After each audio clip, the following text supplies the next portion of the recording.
নমস্কার, cooking with Soumita সকলকে welcome. আজকে রোস্টেড পিনাট বানাবো। কত সহজে ঘরেই বানিয়ে ফেলা যায় এই রোস্টেড পিনাট। মাত্র 5 মিনিট সময় লাগে। এটা বানিয়ে কন্টেনারে ভরে রাখুন, প্রায় 1 থেকে 2 মাস রেখে খেতে পারবেন। খুবই হেলদি রেসিপি। আর ভালো লাগলে লাইক ও কমেন্টের মাধ্যমে জানাবেন কিন্তু। আর নিত্য নতুন রেসিপি পেতে আমার চ্যানেলটি এক্ষুনি সাবস্ক্রাইব করে নিন। বাদাম ভাজা বানাতে এখানে আমি নুন নিয়েছি। এই নুনটা আমি প্রায় এটাতে বাদাম ভাজি এবং সেটা আমি সংগ্রহ করে রেখে দিই আবার পরে ব্যবহার করার জন্য। সেই ব্যবহার করা নুনটাই নিয়েছি এখানে। আর নিয়েছি পিনাট। রোস্ট করার জন্য প্রথমে কড়াইটা খুব গরম করে নিতে হবে। এবার এই নুনটা দিয়ে দিতে হবে। নুনটাকে খুব ভালো করে গরম করে নিতে হবে। একটু গরম হতে দিলাম, মাঝে মাঝে নেড়ে দিতে হবে। উপর নিচে করে নুনটাকে গরম করতে হবে। নুনটা খুব ভালো করে গরম হয়েছে। এবার এর মধ্যে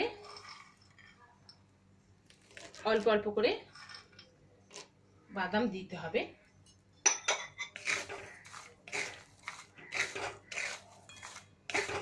আর নাড়তে হবে।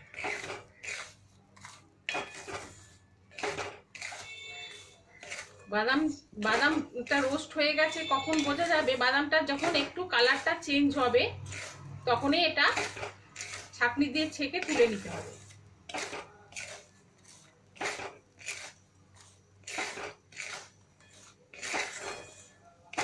এটা খুব হেলদি, বাড়িতে আমরা সহজেই 2 মিনিটে করে ফেলতে পারি।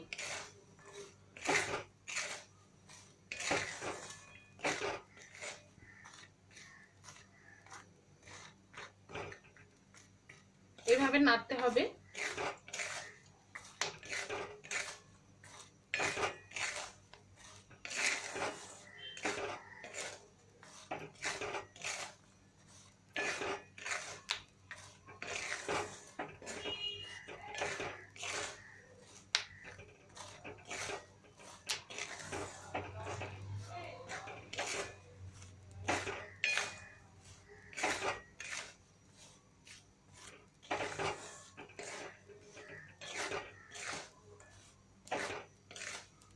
আস্তে আস্তে বাদামের কালারটা দেখতে পাচ্ছেন চেঞ্জ হচ্ছে।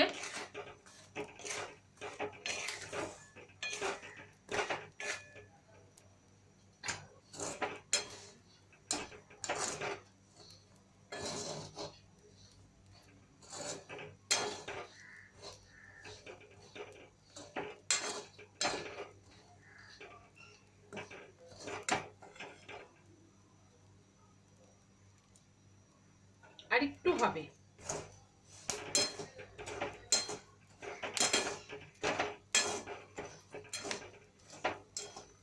বাদামটা রোস্ট হয়ে গেলে ভাজা গন্ধটাও বেরোবে, তখনই বুঝতে পারবেন। আর কালারটাও চেঞ্জ হয়ে যাবে।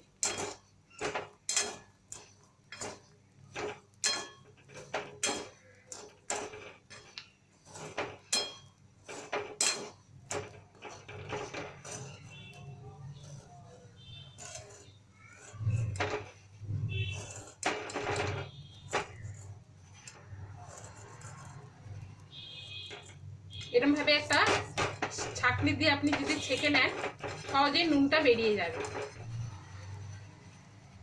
বাদামটা ভাজা হয়ে গেছে।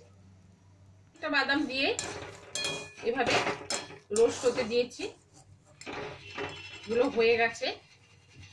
এইভাবে নুনটা ছেঁকে তুলে দেব। এভাবে সমস্ত বাদাম আমি রোস্ট করে নেব। এটা খুব হেলদি এবং খুব সোজা একটা রেসিপি, খুব সহজেই বানানো হয়ে যায়। বাড়িতে আপনারা ট্রাই করবেন, আপনাদের মতামত জানাবেন। রোস্টেড বাদাম হয়ে গেছে।